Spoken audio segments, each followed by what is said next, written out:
तिलकामाझी भागलपुर विश्वविद्यालय के एमबीए विभाग में कार्यरत टीचिंग और नॉन टीचिंग स्टाफ का सेवा विस्तार नहीं हुआ है। साथ ही पिछले 10 महीनों से कर्मियों को मानदेय भी नहीं मिला है, जिस कारण सभी कर्मी गंभीर आर्थिक संकट से जूझ रहे हैं। कर्मचारियों का कहना है कि नियमित आय बंद होने से परिवार चलाना मुश्किल हो गया है और बच्चों की पढ़ाई तक प्रभावित हो रही है। विभाग के फैकल्टी सदस्य doctor Pankaj Kumar, doctor Harish Kumar, Beauty Kumari, doctor Kazi Kamran एवं कर्मचारी डॉक्टर आशीष कुमार और पंकज चौधरी ने बताया कि कई बार मानदेय भुगतान की मांग उठाने के बावजूद अब तक कोई ठोस समाधान नहीं निकला है। उनका कहना है कि वे भुखमरी जैसी स्थिति का सामना कर रहे हैं और परिवार आर्थिक तंगी से गुजर रहा है। कर्मचारियों के अनुसार जब वे अपनी समस्या लेकर विभागीय निदेशक के पास जाते हैं तो उन्हें विश्वविद्यालय प्रशासन से संपर्क करने की सलाह दी जाती है। वहीं विश्वविद्यालय प्रशासन ने मामले में सकारात्मक पहल का आश्वासन दिया है। जानकारी के अनुसार एमबीए विभाग की आय व्यय, मानदेय भुगतान और सेवा अवधि विस्तार को लेकर गठित जांच समिति ने फरवरी में ही अपनी रिपोर्ट प्रभारी कुलपति को सौंप दी थी। इसके बाद भुगतान और सेवा विस्तार की प्रक्रिया आगे बढ़ाने के लिए आवश्यक दस्तावेज भेजे जाने को लेकर विवाद की स्थिति बनी रही। हालांकि विभाग की निदेशक प्रोफेसर निर्मला कुमारी ने स्पष्ट किया कि मानदेय भुगतान और परफॉर्मेंस रिपोर्ट सहित सभी आवश्यक फाइलें काफी पहले ही विश्वविद्यालय को भेजी जा चुकी हैं और कर्मियों के भुगतान एवं सेवा अवधि विस्तार के लिए लगातार प्रयास किए जा रहे हैं। देखिए शुक्रवार को ऑन कैमरा टीचिंग और नॉन टीचिंग कर्मियों ने क्या कुछ कहा। क्योंकि कहीं ना कहीं जब सैलरी बहुत डिले होता है ना, तब डीमोटिवेटेड फील करते हैं कहीं ना कहीं, और आपको काम में भी कहीं ना कहीं उतना मन नहीं लगता है। तो कहीं ना कहीं अगर आपको सैलरी टाइम टू टाइम मिल रही है तो आप अच्छे से काम भी करते हैं डिपार्टमेंट में। तो मैं ये रिक्वेस्ट करूँगी अपने डायरेक्टर निर्मला मैम को, क्या जल्द से जल्द जो है वो सैलरी रिन्यू, हर चीज़ का जो प्रोसेस है बिना डिले किए हुए वो हर चीज़ करे हमारे लिए। बस मैं रिक्वेस्ट करूँगी मैम से। आप क्या लगता है क्या कारण हुआ जो इतना देर हो गया है? देखिए कारण क्या है, अब हमारे डायरेक्टर की क्या मजबूरी है तो मैं नहीं बोल सकती हूँ क्या है, वो तो मैम ही अपने एंड से बता सकती है कि इतना लेट क्यों हो रहा है फाइल मूव होने में। और कहीं ना कहीं हमारी सैलरी की फ़ाइल मूव भी हो रही है जहाँ तक मुझे पता है। तो एक बार आप मैम से ही आप पूछ सकते हैं कि आखिर इतना डिले क्यों हो रहा है, क्या रीज़न है इसके पीछे। बाकी मैं ये कहना चाहूँगी क्या जो भी समस्या है, हम पाँचों फैकल्टी का जो भी टीचिंग है, नॉन टीचिंग स्टाफ है हमारे, हम लोग 9 मेंबर हैं टोटल, सबका कहीं ना कहीं जो प्रॉब्लम है वो सॉल्व होना चाहिए जल्द से जल्द। पिछले 10 महीनों से तो सर वेतन नहीं मिला है, तो काफ़ी आर्थिक संकट के दौर से गुजरना पड़ रहा है हम लोगों को। और सब लोगों का जो है अपना अलग अलग सोर्स होता है ना। तो उस सोर्स में भी काफ़ी सारी जो है कठिनाइयाँ आती है। और अभी जो माहौल है हम लोगों का, यहाँ का विभाग का, माने डिपेंडेंसी पर ज़िंदगी चल रही है। कौन जिम्मेदार है इसका? अब इस चीज़ को तो सर जो है आप ही लोग बताएंगे कि जो है, चूँकि ये काम तो जो है आप लोग लोकतंत्र के चौथे स्तंभ कहलाते हैं, है ना। तो हमारी तो अपील आप लोगों से यही रहेगी कि इस कष्ट से जो है निवारण आप लोग हम लोगों को जल्द से जल्द दिलाएं, है ना। डायरेक्टर मैडम बोले कि फाइल विश्वविद्यालय भेज दी गई है। हम लोगों को भी ऐसी ही सूचना है ना। अब इस पर तो सर जो है, चूँकि ये तो हमारा जो है विषय वस्तु नहीं है, तो इस पर तो जो है हम कुछ बोल नहीं सकते हैं कि फ़ाइल जो है, लेकिन फ़ाइल मूव कर रही है ना। पिछले 10 महीनों से फ़ाइल मूव कर रही है। और उसमें भी जो फ़ाइल मूव कर रही है वो जो हमारा जो लास्ट जो रिन्यूअल था उस पीरियड का 2.5 महीने का सैलरी का फ़ाइल ही मूव कर रहा है। और 11 अक्टूबर को जहां हमारा जो है रिन्यूअल एंड किया, उसके बाद जो ड्यू है, उसके बाद जो है रिन्यूअल की प्रक्रिया जो है अभी तक जो है माने कि नहीं निष्पादित हो पाई है। देखिए अक्टूबर 11, 2025 से हम लोग का रिन्यूअल जो है ना वो ड्यू है। हर बार रिन्यूअल हो जाता था, लेकिन इस बार करीब 10 महीना बीत चुका है। पिछले रिन्यूअल का 2.5 महीने का सैलरी हम लोग का ड्यू है, और इस रिन्यूअल का इस बार तो रिन्यूअल नहीं हुआ 11 अक्टूबर से 2025 से हम लोग का, तो टोटल मिला के 10 महीना हम लोग वेतन नहीं मिला है। कैसे चला रहे हैं घर? बहुत आर्थिक स्थिति बहुत ख़राब है। हम लोग का कर्ज लिए हुए हैं, बैंक से लोन भी लिए, पर्सनल लोन लिए हैं, उसके आधार पर अभी घर चल रहा है। तो चलेगा नहीं तो क्या करेंगे, बहुत मुश्किल हो रही है, परेशानी आ रही है। लेकिन पढ़ाई पढ़ाई जारी है, बच्चों को हम लोग सेवा दे रहे हैं और छात्र हित में ही हम लोग काम कर रहे हैं और आगे भी करते रहेंगे। और मेरा विनम्र निवेदन है यूनिवर्सिटी प्रशासन से, हमको उन पर प्रशासन पर पूरा भरोसा है कि हम लोग के साथ न्याय संगत काम किया जाएगा। हाँ, और जल्द से जल्द हम लोग का फाइल को खोज के हम लोग को तो फाइल का पता नहीं कि फाइल कहाँ है और कौन जिम्मेदार है इतना 10 महीना डिले होने का। हमको पूरा ये है कि प्रशासन जरूर इसको संज्ञान लेते हुए जिम्मेदारी फिक्स कराएगा कि कहाँ ये फाइल लटकी हुई है हम लोगों की। क्या परेशानी यहाँ पर? परेशानी का हम लोग को कुछ नहीं खास नहीं है सर, जो है कि भाई हम लोग को सैलरी मिले और क्या सर। कब से वेतन नहीं मिला? वेतन तो हो गया सर, पिछले मतलब इसका जो रिन्यूअल का 2.5 महीने का है, इधर का रिन्यूअल ही नहीं हुआ है। फाइल को लेकर के बात हुई? नहीं, फाइल तो शायद मूव हुआ था कुछ कारण से, शायद जो है कुछ त्रुटि के कारण जो है क्या हुआ है तो ऑफिस ही बता सकता है। तो आप विश्वविद्यालय में हैं या फिर मतलब कि नहीं है? नहीं तो ऑफिस से पता चल जाएगा। हम लोग तो भाई जो मेन पर्पस होता है पढ़ाई लिखाई का, और क्या फाइल में प्रॉब्लम है नहीं है। तो समस्या ये है कि 2022 में हम लोग का सेवा विस्तार हुआ, 2023 में ये समाप्त हो गया। 23 से जवाहरलाल वाइस चांसलर थे, वो गठित कमेटी के आधार पर, कार्य के आधार पर मानदेय का भुगतान बोला यथावत होता रहेगा। जुलाई 2025 तक यह भुगतान हम लोग को मिल गया है। अगस्त का जब हम वेतन का संचिका बढ़ाए तो उसमें कुलपति जो अभी हैं BS झा, वो बोले विदाउट रेनुअल के पेमेंट नहीं होगा।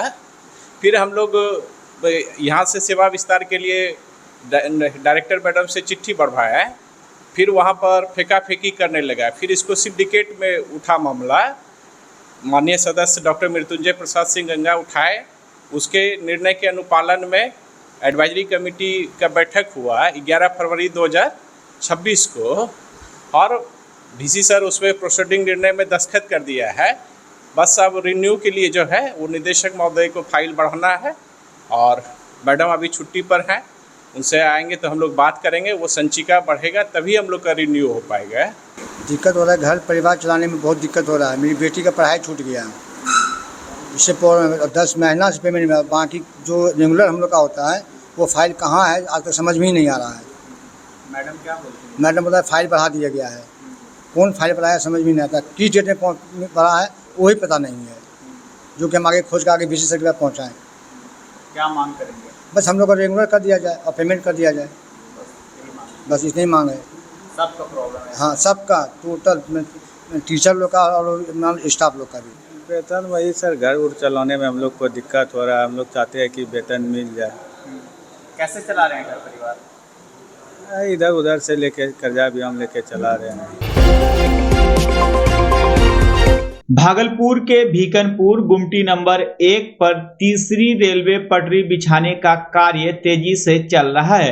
निर्माण कार्य के कारण आसपास बड़े बड़े गड्ढे हो गए हैं, जिससे राहगीरों को काफी परेशानी का सामना करना पड़ रहा है। कई बाइक चालक असंतुलित होकर गड्ढों में गिर रहे हैं। आवागमन बाधित होने के कारण लोग जान जोखिम में डालकर रेलवे पटरी पार कर रहे हैं।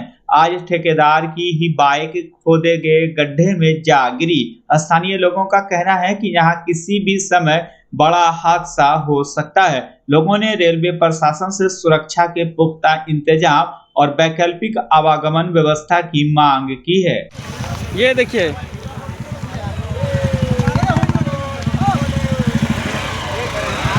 ये बाइक का स्थिति है। अभी क्या होगा कहना मुश्किल है। आप ही का बाइक था? ओ,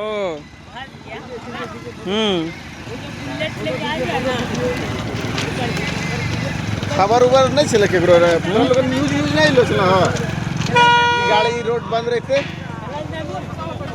हमरा से नहीं पता नहीं था भैया। यही बाइक गिर गया ना। ये ट्रेन आ रही है।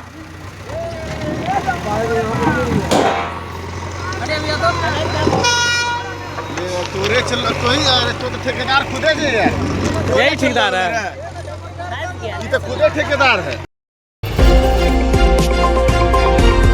रेल यात्रियों की सुरक्षा और रेलवे परिसर में अपराध नियंत्रण को लेकर चलाए जा रहे अभियान के तहत मालदा मंडल की आरपीएफ को बड़ी सफलता मिली है।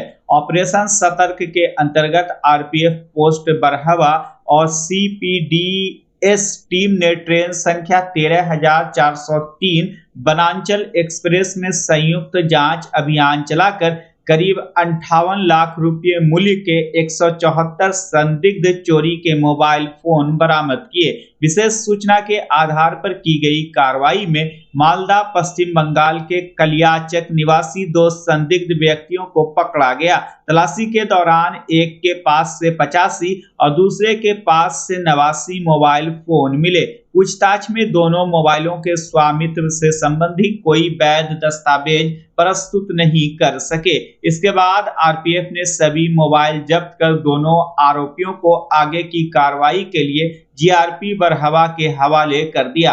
आरपीएफ ने इसे अपराध नियंत्रण की दिशा में महत्वपूर्ण उपलब्धि बताया है। बच्चा जब जन्म लेता है तो कई बार बच्चा तुरंत नहीं रोता है, रोने में देर हो जाता है। ऐसे में बच्चा क्षतिग्रस्त हो जाता है और उसके बचने की संभावना कम हो जाती है। और यदि बचा तो भविष्य में उसमें विकलांगता की समस्या आती है, जिसे सीपी कहते हैं, जिसका कोई माकूल इलाज नहीं है और ज़िंदगी भर बच्चा विकलांगता से जूझ सकता है। ऐसे में पूरे संसार में कूलिंग थेरेपी का सहारा लिया जाता है। जन्म से ठीक 6 घंटा के अंदर यदि उसको कूलिंग थेरेपी दिया जाए तो उससे उसका सीपी की समस्या कम होती है और बचने की भी संभावना बढ़ती है। पहली बार बिहार झारखंड में आपके शहर के स्नेह नवजात शिशु बाल सेवा केंद्र में यह मशीन उपलब्ध है। कभी भी ऐसी बात हो कि बच्चा रोने में विलम्ब हो गया तो आप स्नेह नवजात शिशु बाल सेवा केंद्र में जरूर संपर्क करें।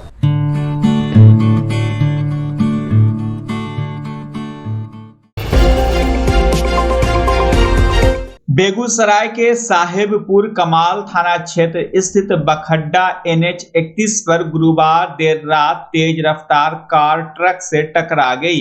हादसे में मधेपुरा जिला के 3 थाना प्रभारी और 1 निजी चालक की जान चली गई। मृतकों में रतवाड़ा थाना प्रभारी साजन पासवान, बेलारी थाना प्रभारी नीरज कुमार, आरआर थाना प्रभारी ज्ञानेंद्र अमरेंद्र और चालक ज्योतिष कुमार शामिल हैं। सभी पटना में प्रशिक्षण कार्य से लौट रहे थे।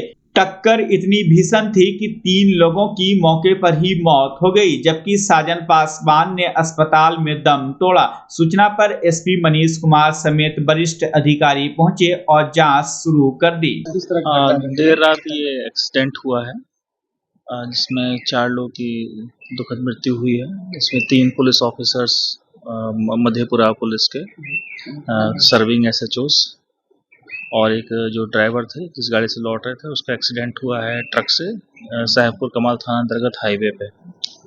उसका इन्वेस्टिगेशन जारी है। यहाँ पे पोस्टमार्टम हम लोगों ने कराया है और जो सारी हमारी वैधानिक प्रक्रिया हैं, प्रोटोकॉल्स हैं, उसका फॉलो किया जा रहा है। कहाँ जा रहे थे?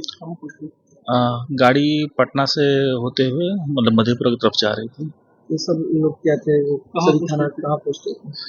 3 थानेदार थे ये मधेपुरा में, अलग अलग थानेदार सुबह। Will let you know the details. कितने बजे की? 12:30 से 1 के बीच की घटना है। कैसे हुआ था? एक्सीडेंट हुआ है, ट्रक के साथ भिड़ंत हुई। क्या लगता है?